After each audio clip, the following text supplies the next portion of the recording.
Channel 5. This is the CBS Evening News. Dan Rather reporting. Good evening. Hundreds of searchers spread out today over a Scottish countryside that is littered with twisted metal and carnage from Pan American Flight 103. They look for the dead, the missing, and the cause of Wednesday's crash. A review of tapes from the jumbo jet's flight recorders so far has provided no definite clues. CBS News correspondent Doug Tennell is on the scene in Lockerbie, Scotland.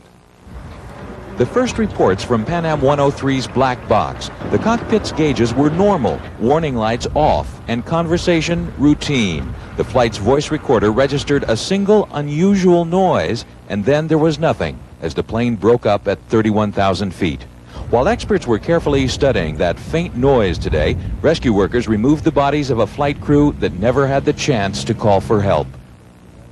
British analysts say the abrupt shutdown of the black box recordings points to either massive structural failure or a bomb. The American investigators, numbering nearly 40 in all that joined the search for clues today, have declined all comment on their findings. In the last 24 hours, the authorities have told the public nothing new about the cause of the crash. Information about casualties is also confused. This exercise does not translate into neat sums or neat lines in hard copy. It's an ongoing search for bodies and remains. There'll be no nice, neat sums. As I speak to you, it is highly possible that someone has discovered yet another body. It's a very fluid situation. Yesterday, police could account for 150 dead. Today, the numbers are the same. Soldiers and police are still digging in the town of Lockerbie, still combing the hills outside. A white ribbon means another body waiting to be collected, but there are still more than 100 missing and presumed dead. The search for the missing has turned into a major military-style operation, with troops, police, and volunteers scouring far more territory than anybody thought would be necessary only a day ago. It's out here, miles from the center of destruction, where a pattern of wreckage may well be emerging. In a direct line from the radar beacon 18 miles east of Lockerbie, sections of the cargo bays in one area, suitcases, backpacks, and personal belongings in another. The investigation of the position and condition of wreckage here has not even begun in earnest.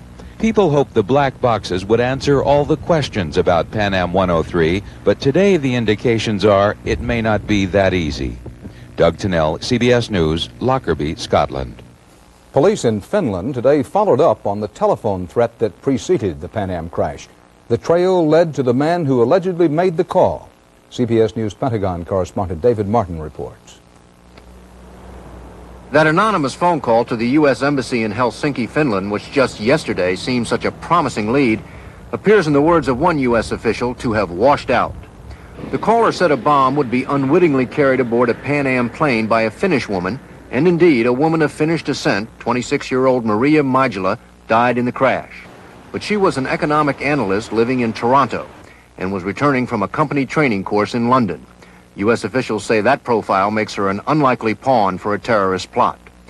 The caller also identified Yasan Garadat, an Arab living in Finland, as one of the ringleaders of the plot, and said he had ties to the notorious Abu Nidal. But Finnish police have questioned Garadat, searched his home, and found nothing suspicious. One other lead which went nowhere: a passenger who boarded the plane in Frankfurt with a ticket for New York, but got off in London.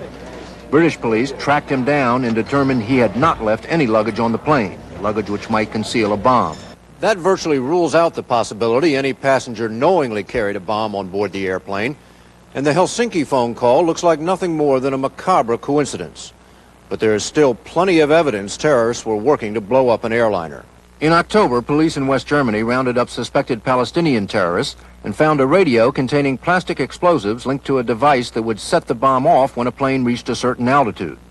Terrorists clearly have the ability to smuggle an altitude-sensitive bomb on board an airplane. But officials who just yesterday seemed certain that was what happened to Pan Am Flight 103 now are not so sure. David Martin, CBS News, the Pentagon. On one of the heaviest travel days of the year, the anticipation of flying home was tinged with anxiety over Wednesday's Pan Am 103 disaster. CBS News correspondent Mark Phillips reports the Federal Aviation Administration today ordered airlines to review airport security measures worldwide, but continued to defend, keeping secret from the public, the bomb threat against Pan Am's Frankfurt to New York route. Whatever the crash investigation turns up, the Federal Aviation Administration isn't taking any chances. It's issued another security alert to airlines and airports here and overseas. To request of them to focus on their security programs with a heightened level of awareness. The FAA says the current alert is necessary because of increased tensions after Wednesday's crash. The flying public, however, has not been officially informed of this alert, just as it wasn't for the one that was in effect when Pan Am 103 went down. In fact, it's policy not to make most threats public. Such a public statement with nothing more to go on than an anonymous telephone call, you'd literally have closed down the air traffic in the world. But many air travelers have been saying they'd rather know the risks. If the true concern is for the safety of everybody, then the word should have been spread and everybody should have known about it. They owe a duty to people to tell them so that you can make an informed decision. If you want to fly, you can fly. The FAA says it gets threats every day, in fact an average of 2 threats a day. Part of its job is filtering the real threats from the hoaxes. And there's another disturbing fact. Of those terrorist acts that do actually happen, very few are preceded by a threat. Yet even as the investigation continues, the FAA is already asking some hard questions about security. If in fact an explosive device was there, naturally it shows that there was some opportunity window, some door was open in that system. A door the FAA wants to close. It's testing machines in San Francisco that use new technology to detect plastic explosives in luggage. It's difficult to tell whether a shape in an X-ray picture is a block of explosive or a block of cheese. Another company in Boston is working on a device that actually sniffs out non-metallic bombs which passengers might be carrying. Just the suggestion that a terrorist bomb caused the Pan Am crash may speed the development of these machines and make such attacks more difficult in the future, whether the public is aware of the threats or not. Mark Phillips, CBS News, Washington. West Germany began a criminal investigation today to determine whether a bomb was planted aboard Flight 103 in Frankfurt. And CBS News correspondent Alan Pizzi today checked out Frankfurt airport security in the wake of that telephone bomb threat. The FAA says it did respond to the threat, but security was stepped up at Frankfurt Airport. Pan Am, for instance, X-rayed all checked baggage, hand-checked all carry-on baggage, notified all their counter and gate personnel. But at the Frankfurt check-in for Pan Am Flight 103 today, none of the checked baggage was X-rayed for bombs. The security check, which Pan Am officials insist is adequate, is based on checking boarding passengers against luggage. One body matched to every bag. If the bomb got on board Wednesday's ill-fated Flight 103, it probably went through this kind of security check. Does the bag belongs to you? Yes, that's right. Was packed by yourself? Yes. Always under your control since you packed it? Some passengers are singled out for more detailed examinations, for reasons security officials won't discuss. But if a terrorist is able to lie and is willing to die, there seems little to stop a bomb going on board. Pan Am was reportedly told by Israeli security specialists 2 years ago that its security was dangerously lax. The Israeli company said Pan Am ignored the report and fired them. But airline officials disputed that and said security changes were made. Passengers checking in for today's flight also dismissed terrorist threats. I'm not going to let something like that terrify me and keep me from going somewhere besides Germany or traveling on a boat or driving. If I'm going to fly, then I'm going to fly, and if something happens, then it was my time. Mrs. Green said she had a lot of luggage because she was delivering for Santa. The German equivalent of the FBI has started an investigation to try to find out if the bomb was placed aboard Pan Am 103 in luggage checked here. The question hanging over here is, if there was a bomb, can officials figure out how it slipped through security before it could happen again? Alan Pizzi, CBS News, Frankfurt.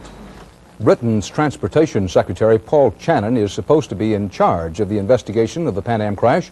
Today, Channon arrived in Barbados on vacation. The opposition Labour Party called that, and I quote, unbelievable, intolerable, and totally insensitive, unquote. Still to come on tonight's CBS Evening News, correspondent Bruce Morton on the impact of the crash on holiday travelers. And Bob Simon in Bethlehem, where only the lights proclaim the season.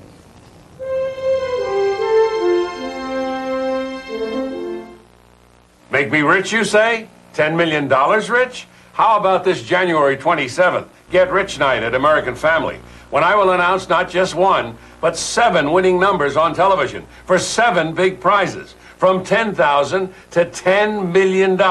You get 7 chances to get rich in America's only sweepstakes with my picture, the American Family Sweepstakes, the one that's just like entering 7 sweepstakes at once. Last chance. Enter today. They've made Tylenol even better. Gel caps are concentrated power. They're solid, and they go down easier than capsules. Tylenol gel caps are smaller than capsules, with extra-strength pain relief concentrated into a solid center under a smooth gelatin coating, so they're strong and easy to swallow. Fantastic. Just fantastic. Gel caps. Tylenol gel caps. Powerful pain medicine. Extra-strength Tylenol gel caps. It's not a capsule. It's better. This holiday, save an arm and a leg with Pam. Pam No-Stick Cooking Spray makes baking a whole lot easier. Pam, because how you cook is as important as what you cook.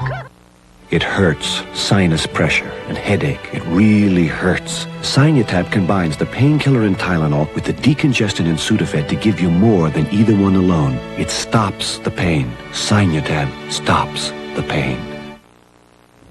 Before the Pan American crash, this nation's airlines expected 22 million holiday travelers between the middle of December and January 2nd. It's a different crowd than the business passengers who make up the bulk of airline business the year round.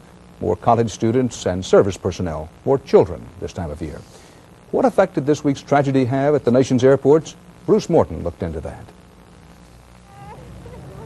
You call me, let me know when your flight gets in, okay? Okay. Christmas time is travel time. At airports all over the country today, people were getting on planes or waiting to get on planes, worrying about the kids, wrestling with baggage, just hanging out with time to kill. These are traditional journeys.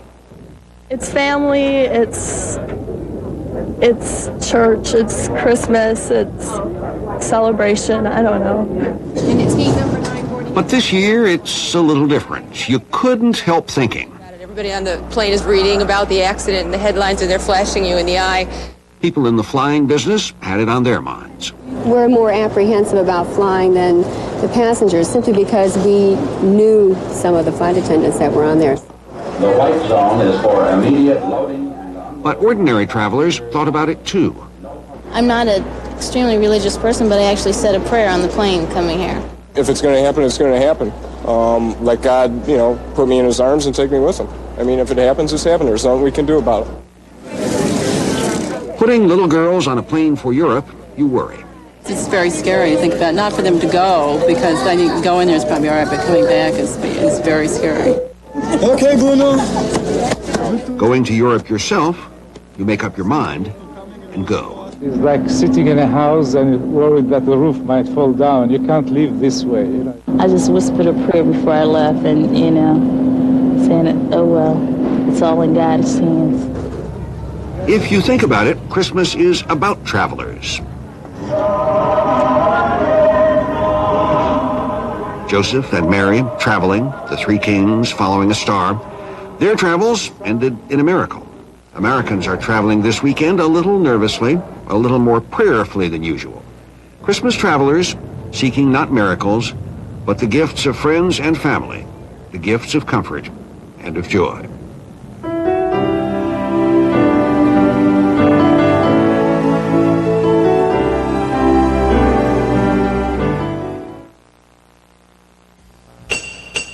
They weren't expecting a 70-year-old coach, that's for sure. But I held my own. All right, come on. They never even saw how scared I was. I wouldn't have tried for this job if it hadn't been for AARP. They've got a program that convinces employers that it's smart to hire people like me. I'm not old. People are people. Some of us have just had a little more practice. That's all. AARP, making a difference. If you love lots of shrimp, Red Lobster is going to make you very happy. Introducing the Shrimp Spectacular Platter, just $7.95. 4 ways to love shrimp, all on one plate. Crispy fried, spicy Cajun popcorn, zesty lemon pepper, and announcing our delicious new grilled shrimp. That's our Shrimp Spectacular Platter, just $7.95. Kid shrimp, $1.95. It's spectacular, now at Red Lobster. And for the holidays, call for party platters to go, ready in just 1 hour. The new Remington Electroblade vibrating blade system has been an amazing success for those who prefer shaving with a blade. Electroblade's vibrating twin blades glide so easily you'll get the closest, smoothest blade shave you've ever imagined or your money back. Meeting your new daughter-in-law. Uh-huh. With dirty dentures? I just soaked them. Soaking's not enough. Denture Cream cleans almost twice as clean as effort into 90 seconds. Twice as clean. Brush with Denture Cream or Minty Denture Gel. A tanker truck carrying propane exploded today on an interstate highway in Memphis, Tennessee, igniting a 700-foot-wide fireball. Authorities said at least 6 people died as flames engulfed houses and cars. 2 children were killed when the blast hurled the tanker 125 yards into a house. A dozen people were injured, 8 of them critically.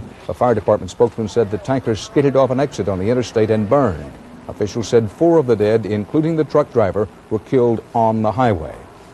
Christmas will be different this year in Kenosha, Wisconsin. There's disagreement between management and labor over what kind of commitment Chrysler made when it acquired the American Motors Corporation and its Kenosha plant last year. But there is no disagreement that this Christmas and the days and years to follow will be different. Gary Reeves explains. There was no official celebration when the last car rolled off the assembly line here. Just a few souvenir photos and these home movies. But this is not just the end for the nation's oldest car factory. For Kenosha, it's the end of a way of life. Yeah, it was a lot of tears in there. There was a lot of tears in the plant. The first car rolled off the line here in 1902, and by the time Hudson merged with Nash to form American Motors, the nation knew Kenosha as Rambler City. At its peak, it built 300,000 cars a year. The cars have changed, the buildings have not. Chrysler says this plant is a victim of simple economic reality. The company needed to close a plant somewhere, and it made the most sense to close the oldest one. It's our jobs and our cars. Used to be our company. All that's gone. The closing doesn't make much sense to workers like Wally Andragan, who worked here for 19 years and helped keep the old factory at the top of Chrysler's quality ratings. No matter what they say about the American cars, I'm proud of the ones that we put out. But building Chrysler's best cars wasn't enough to save the Kenosha plant. Being the best and not being employed, I don't feel too good. For Elmore Horn, the job ended just when he needs it most. His wife is expecting a baby any day now, and his 2 children are expecting the kind of Christmas this family can no longer afford. Don't mention Christmas.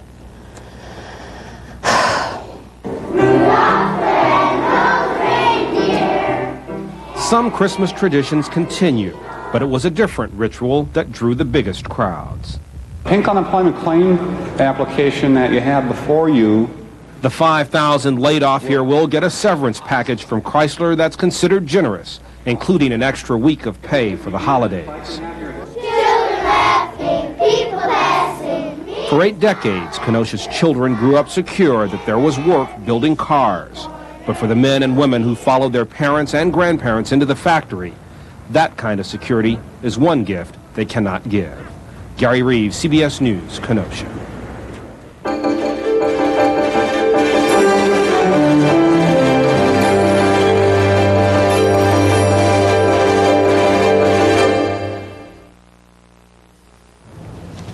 Can I help you? Yes, I'm looking for a special wine. What's the occasion? Well, I have this blind date. Let me show you something I like. Gallo Blush Chablis. It's just waiting to be discovered. Hi, I'm Jerry's friend, and you're the wine lady. You're Jerry's friend? Yeah. Come on in. So did I get the right wine? Perfect. Gallo Blush Chablis. A most unexpected discovery. I won $1 million in Publishers Clearinghouse. We won even bigger, $10 million. Now you can win in the biggest Publishers Clearinghouse sweepstakes ever. $10 million could be yours if you hurry. We're announcing more winning numbers, more prizes than ever before right on TV. One entry now is good for 5 giant prizes, even $10 million, January 31st. You can win $10 million too. Just look for this house and enter the Publishers Clearinghouse Sweepstakes. Come on, send it in. I can't get out of bed. Ever notice how even the smallest cold turns everything into a big effort? What a drag! It's time to get the big relief of Dimetap. In 12-hour extend tabs, Dimetap is recommended millions of times by doctors and pharmacists. So you have a cold? I've got just the thing. Dimetap. It gets things back to normal. Pope John Paul received PLO Chairman Yasser Arafat at the Vatican today. The Pope told Arafat that both Palestinians and Israelis have a, quote, fundamental right to their own homelands. And John Paul said he hopes both sides will soon begin negotiations that will lead to peace in the Middle East. There is little peace between Israelis and Palestinians on the West Bank. In Bethlehem, the mayor has called off town-sponsored Christmas celebrations in sympathy with the year-long Arab uprising. CBS News correspondent Bob Simon reports tonight from the land where Christmas began. Christmas processions in the Holy Land lead to the graveyard this year as the Christian families of fallen Palestinians honor the tombs of their sons. It is a time of lamentation of faces which banish all smiles. Religion and revolution have become indistinguishable in the minds of people here. On the West Bank, miraculous birth and martyrdom are political ideas now. The barely imaginable miracle people pray for is 2 states in one land, one Holy Land. You hear it in all the little Christian towns around Jerusalem. We, the Palestinians, we are looking forward for our own state, on our own soil here, and this is our real celebration, and it's our Christmas. The color of Christmas in Bethlehem was olive green today as hundreds of Israeli troops took up positions for the celebration of peace. That's all you see this year, the military and a few monks, Franciscan friars going through their paces the same way they did when crusaders ran the town. There's plenty of room at the inn this week. Tourist traffic is down to a trickle. The Christians tried to cancel Christmas this year, but the Israelis wouldn't let them. Here in Bethlehem's Manger Square, the Christians insisted no parties, no parades, no Christmas tree decorations. The Israelis decorated the tree themselves and put troops all around it to make sure the Christians wouldn't tear down the lights. If we want to celebrate, we must be happy inside, but we have sadness inside in our hearts. Around the corner from Manger Square, Mrs. Lenka Hasbun, born in Czechoslovakia, comforts her 3 children. Her husband, their father, an economics professor, was placed in a detention camp last October. I have support that they will let some prisoners to go home because of the Christmas. But you see, I am still alone. But if Christians here believe these are extraordinary times, the Israelis want to prove just the opposite. The road to Bethlehem was decorated with 1,000 lights tonight, put up by the Israeli authorities. The message? Most everything is under control. And Merry Christmas. Bob Simon, CBS News, Bethlehem. American journalist Terry Anderson is about to spend his 4th Christmas as a hostage in Lebanon. Today, several Beirut newspapers published an open letter from his sister, Peggy Say. She pleads with Anderson's pro-Iranian kidnappers to release him and other foreign hostages. But Peggy Say admits that she has little hope anyone will be freed during the holidays.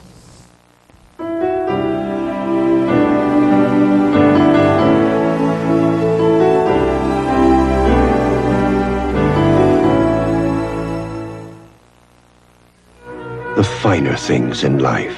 Happily, some are affordable, like Grey Poupon Dijon mustard. Grey Poupon is so fine, it's even made with white wine. Its original French Dijon recipe adds distinctive flavor to beef, pork, and poultry, salad dressing and sauces, and of course, sandwiches. So enjoy one of life's finer pleasures. Pardon me, would you have any Grey Poupon? But of course. Grey Poupon, one of life's finer pleasures. I woke up with this killer pressure from a sinus cold. Sinus cold. Pain. Pressure. Congestion. Couldn't breathe. Pain. Congestion. Pressure. The pain was awful. Congestion. Pressure. I took new maximum strength Dristan.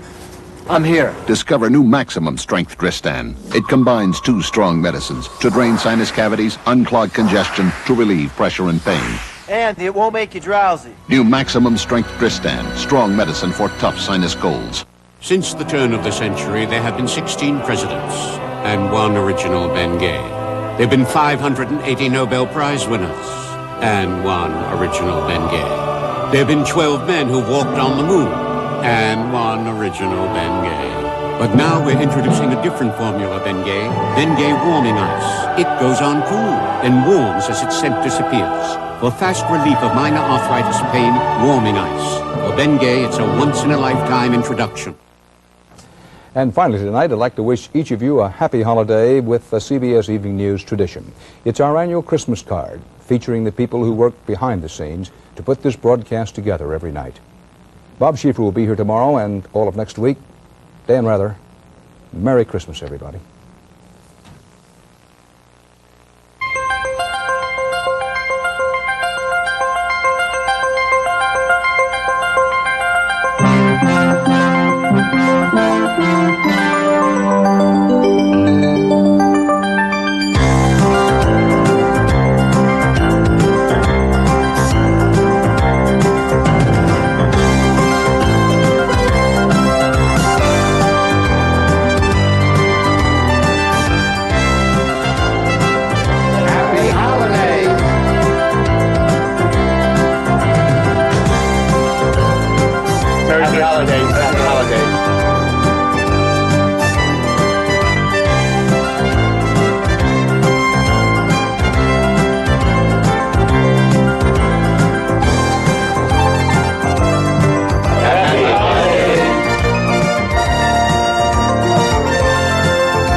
This is CBS. I'm Jim Watkins. Next on Eyewitness News, an